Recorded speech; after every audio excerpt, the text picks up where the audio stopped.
तो कैसे हैं आप सब। मैं हूं आपका भाई मोहम्मद साद और आज की जो वीडियो है वो यूनिक है क्योंकि रॉयल इनफील्ड आपको ये है रॉयल इनफील्ड सुपर मीटियोर नहीं इंटरसेप्टर 650। सुपर मीटियोर का नाम बार बार आ रहा है क्योंकि इसकी इतनी वीडियोस बना चुका हूं मैं। पूरा वीडियो का जो कॉन्सेप्ट है ना वो कॉन्सेप्ट ही अलग है। इसके अंदर एक प्रॉब्लम है, वो प्रॉब्लम क्या है वो भी मैं आपको बता देता हूँ कि आप देख सकते हैं बाइक में पेट्रोल भी है और गाड़ी ऑन भी है। अब जब मैं इसको ऑन करता हूँ ये कभी भी क्या होता है गर्म होने के बाद, मतलब ऑलमोस्ट 50, 10, 20, 30 किलोमीटर चलने के बाद ये ऐसा ड्रामा करती है। ड्रामा क्या करती है, देखो ये स्टार्ट करूँगा स्टार्ट नहीं होगी। देखो देखो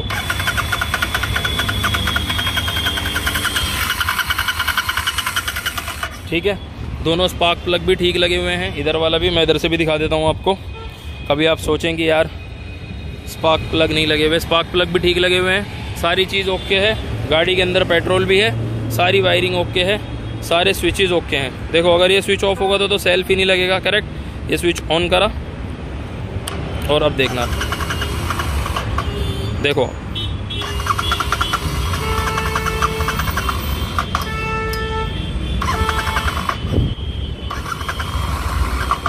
देख सकते हैं आप।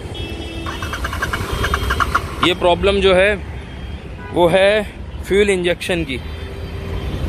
इसके अंदर जो फ्यूल इंजेक्शन होता है, फ्यूल पंप होता है, ये उसकी प्रॉब्लम है।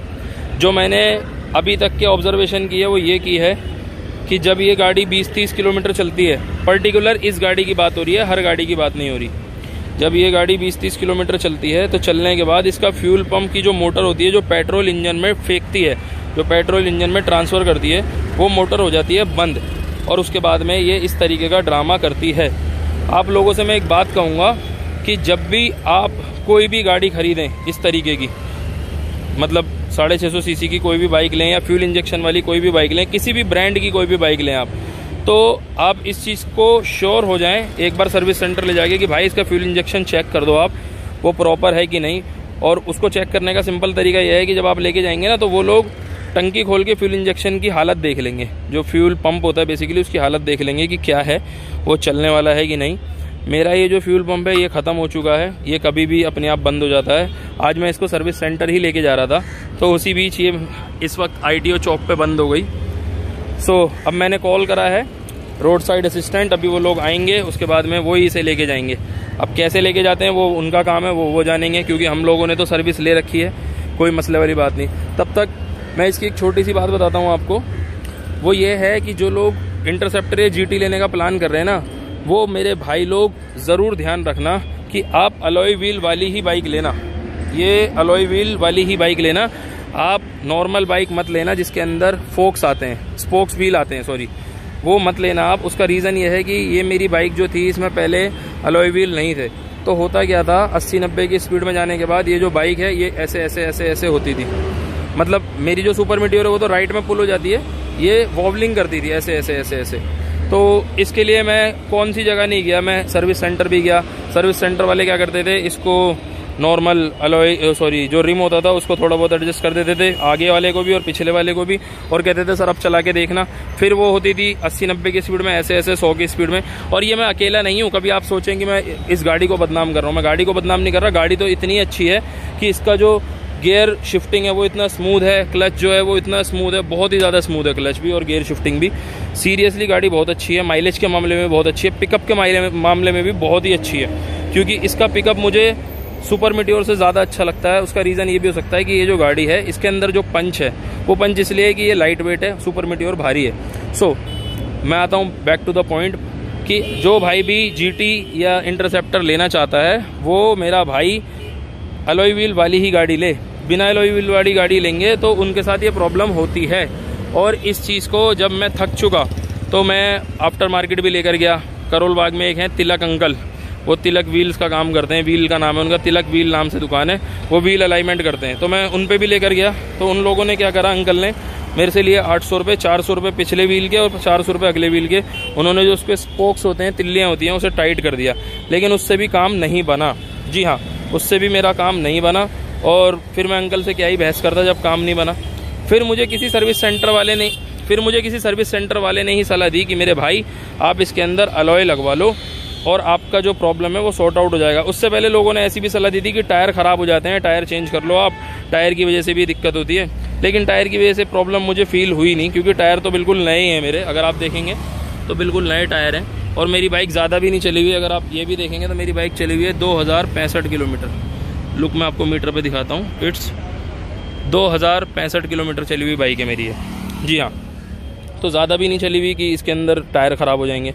फिर लेकिन जब से मैंने अलॉय व्हील डलवाए हैं उसके बाद इसकी जो बैलेंसिंग है वो इतनी स्मूथ है, ना ये इधर जाती ना ये इधर जाती, ये बिल्कुल सीधी रहती है। और आप भाइयों से मैं एक बात कहूँगा, जो आप लोग अगर सोचें कि मतलब मैं झूठ कह रहा हूँ इंटरसेप्टर और GT के लिए कि यूँ वॉबलिंग होती है, तो आप नेट खोलना, यूट्यूब खोलना, उस पर आराम से लिखना इंटरसेप्टर वॉबलिंग, आपको एक नहीं पता नहीं कितनी वीडियो दिख जाएंगी, इंडिया की भी, इंडिया के बाहर की भी, जिन्होंने इस कंप्लेंट को नोटिस किया है कि ये गाड़ी ऐसे ऐसे ऐसे ऐसे होती है। बाकी गाड़ी की ये तो हुई कुछ कमियां, जो अभी मेरे साथ रीसेंट कमी चल रही है वो ये कि ये स्टार्ट नहीं हो रही, तो कोई बात नहीं, हो जाएगी। अभी आएंगे रोड साइड असिस्टेंट वाले से लेके जाएंगे, स्टार्ट करेंगे, जो भी करेंगे वो उनका मामला है, ठीक है। अब जो मैं इसकी कुछ अच्छाइयाँ बता रहा था, उन अच्छाइयों में सबसे एक अच्छाई ये है कि इसका जो पंचिंग पावर है वो बहुत अच्छी लगती है मुझे।